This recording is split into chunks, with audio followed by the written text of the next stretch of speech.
Hey guys, so I've just finished The Sign of the Fool, which is the second novel in the Sherlock Holmes series. It's not that big.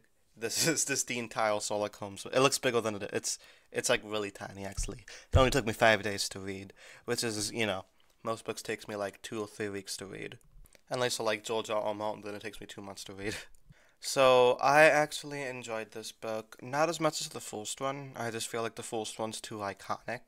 This one is battle structured, we spend almost the entire novel with John and Sherlock instead of just like half the novel like the first one. So I think it's battle structured, and the characters are much deeper. We see that Watson has, a crush on Mary Milton, which is kind of cute.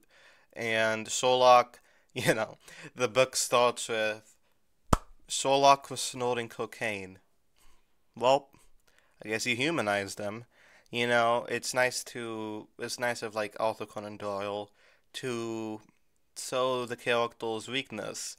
And I bet he had balls at the time for actually like, using cocaine as a weakness back in the 1800s. So I don't know, I didn't live back then. Maybe everybody was shooting up like all the time. I don't really know. I feel like this book is a little bit too padded to be a novella.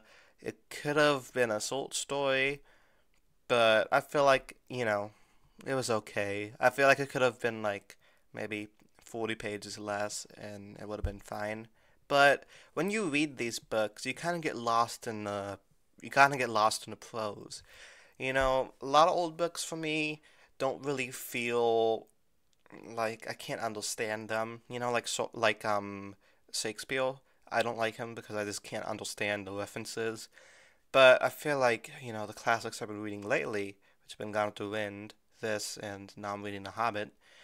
Well, Arthur Conan Doyle does a really good job of simplifying his prose while still making it like have a unique touch on it.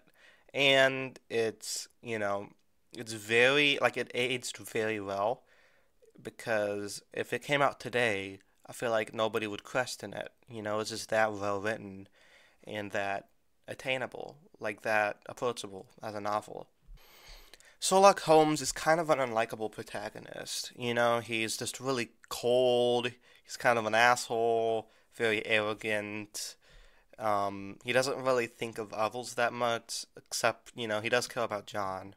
But when he solves cases, it isn't exactly to help people, it's more to just fulfill his own boredom. I like how Sherlock is able to, well, he knows that the city life, the people in it know a lot of stuff.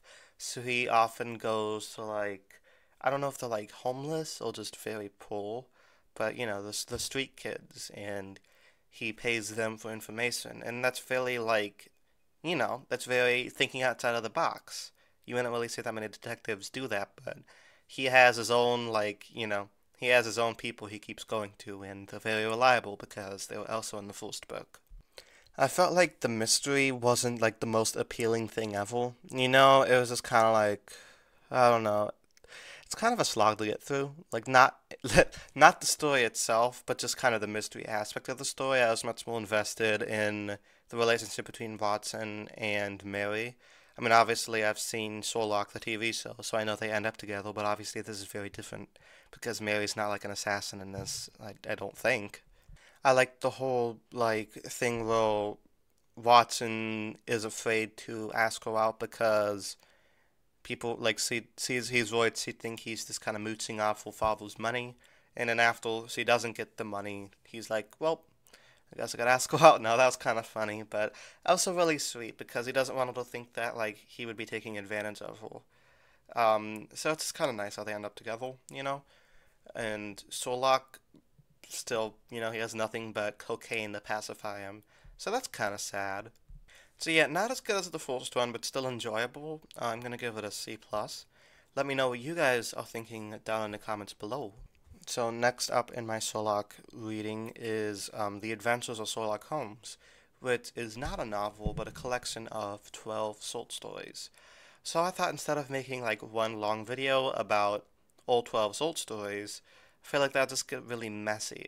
So I'm just gonna make 12 tiny videos about each short story as I read them. And I'm not gonna like, release them every day. I'm just gonna take my time with it because I'm also reading other books. So I'll probably post the first one later this week. And, expect them like maybe twice a week, maybe 3 times a week. But yeah, until then, subscribe if you want to see those and other videos such as videos on Better Call Saul, This Is Us, Doctor Who, you know the things. And until then, peace.